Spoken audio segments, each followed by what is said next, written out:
이낙연 전 총리 역시 예상했던 대로 공동선대위원장을 맡으면서 서울 종로에 출마할 것 같습니다.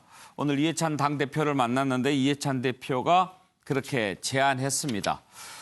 이낙연 전 총리 긍정적으로 검토하겠다라고 얘기했는데 뭐 사전에 얘기 어느 정도 되지 않았겠어요? 자, 이것부터 한번 좀 생각해보죠. 녹취 들어보죠. 지금은 이제 당에서 상임 고문을 하시거든요. 예. 그래서 지금 당사 3층에다가 상임 고문실을 만들어 놨습니다. 거기로 이제 출퇴근 이번 주부터 하고 계시고요. 예. 이제 선대위가 이제 발족이 되면은 선대위에 이제 모셔야죠. 선대위원장으로 모셔야죠. 선대위원장. 예. 황교안 대표가 대결 가능성도 있다고 보십니까? 지역구에서? 지금 흐름으로 봐서는 당선될 험지를 찾는다는 건 아닙니까? 그러니까 대결 가능성은 낮을 것이다. 현재로 봐서는 낮지 않을까 싶습니다. 이낙연 총리는 지금 그 종로 쪽을 예. 지금 생각을 하고 계시거든요. 제가 중앙당을 떠나 있었던 것은 6년이 훨씬 넘습니다. 와 보니까 낯설지 않은데 어딘가 낯선 것 같기도 하고. 저는 복학생 심정으로 열심히 잘 하겠습니다. 여러분도 조금 나이 먹은 복학생이 하나 왔다 이렇게 받아주시고 그냥 동급생으로 여겨주시면 고맙겠습니다. 저는 자유한국당에 가장 도움이 되는 그런 희생을 하겠다 이런 말씀을 드렸습니다. 그것이 어디가 됐든 또 어떤 직책이 됐든 어떤 결정이 됐든 그렇게 하겠다는 말씀입니다. 거기에 뭐는 배제되고 뭐만 포함된다 이렇게 말할 수가 없을 것입니다. 비례대표에 관해서도 전에 생각해 본 바가 있습니다. 그러나 그 최종적인 결정은 이 모든 것을 다 종합해서 결국 우리가 총선에서 이기는 그런 공천이 이루어질 수 있도록 하겠다 하는 이런 말씀을 다시 한번 드립니다. 자, 정진환 교수, 예상했던 바이기는 합니다. 그런데 이제 공동선대위원장 체제가 과연 어떨 것인가 하는 부분이 하나 있고 선대위원장을 맡으면서 지역구 선거 함께 치르는 것 이건 상당히 좀 부담이 되는 일이기도 해요. 물론 그 부담 이낙연 이제 후보자가 되겠죠. 전 총리 입장에서는 좀 부담은 되는 건 사실입니다. 그러나 또 당 입장에서는 기본적인 좀 위기감이 있거든요. 지금. 예.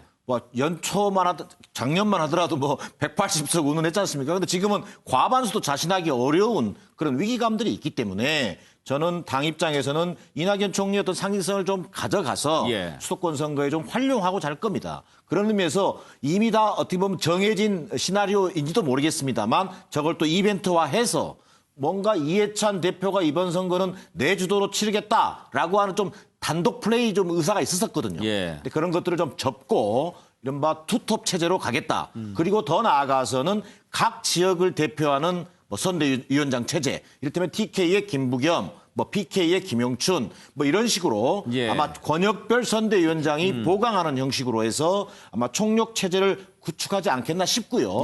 저는 근데 오늘 이 권유가 나온 시점과 관련해서는 저는 갑자기 임종석 전 실장이 떠올랐어요. 그래요. 왜 그러냐면요. 자, 만약에 오늘 선대위원장과 더불어서 종로 출마가 제한된 거란 말이에요. 그렇다면 이낙연 총리는 물론 전국을 다 커버하려고 하겠습니다만 궁극적으로는 서울과 수도권의 상징성을 가지고 아마 뛰게 될 겁니다. 자, 그렇다면 남는 건 호남을 소위 이른바 대표할 만한 상징성 있는 인물이 누구냐 했을 때 거기가 지금 블랭크 상태입니다. 자, 그래서 오히려 이것이 임종석 전 실장의 어떤 복귀설과 좀 맞물려 있는 것은 아닌지라고 하는 그런 분석을 한번 해볼 수 있을 것 같습니다.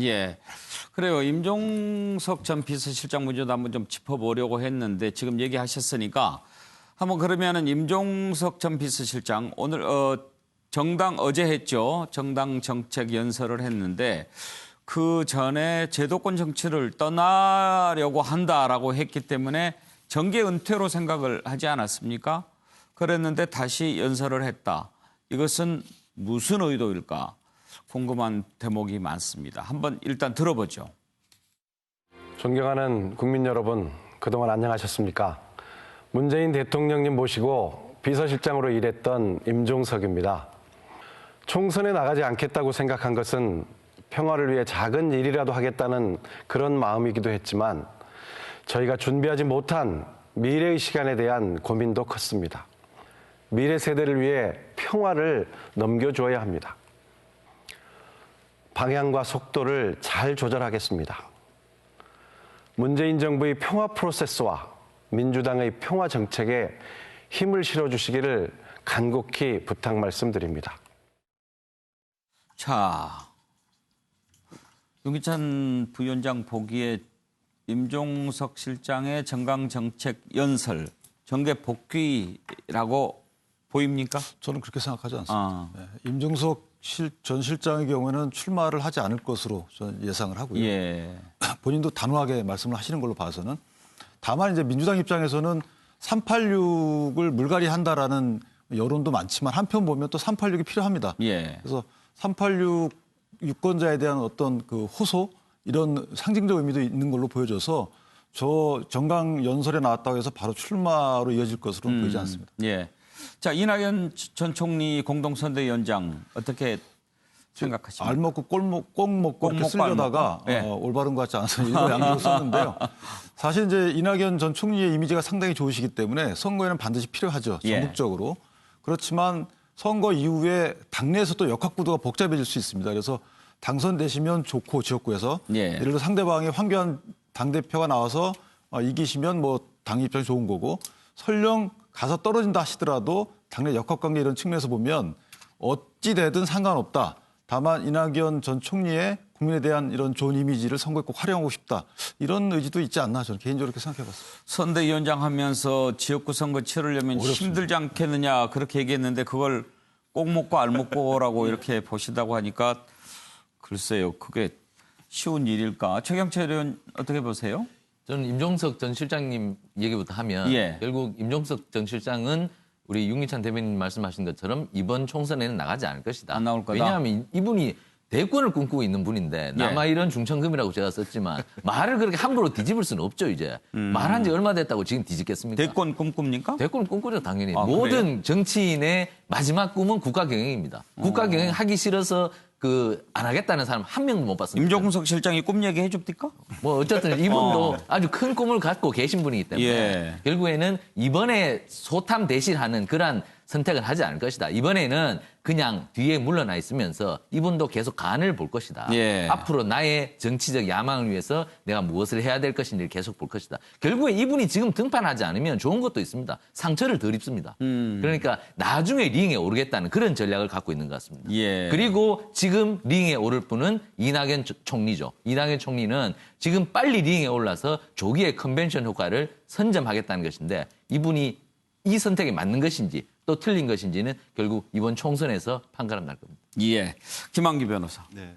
뭐 이낙연 전 총리야 뭐 지난 1년 이상 계속 국민들로부터 압도적으로 지지 1위를 받았습니다. 차기 예. 대권 후보로서 이런 이미지 여기에 더해서 또 호남에서 이제 정치적 기반을 갖고 계신 분이라 그 호남표와 이런 정책 이미지가 좋으신 어떤 그런 여론이 있기 때문에 당연히 대권 후보라는 어떤 예우 차원에서라도 표와 연결되는 부분이 있지 않겠습니까? 당연히 그래서 뭐 이런 뭐 선대위원장이라든가 존호충만에 대해서 서로 간에 얘기가 된 것 같고요.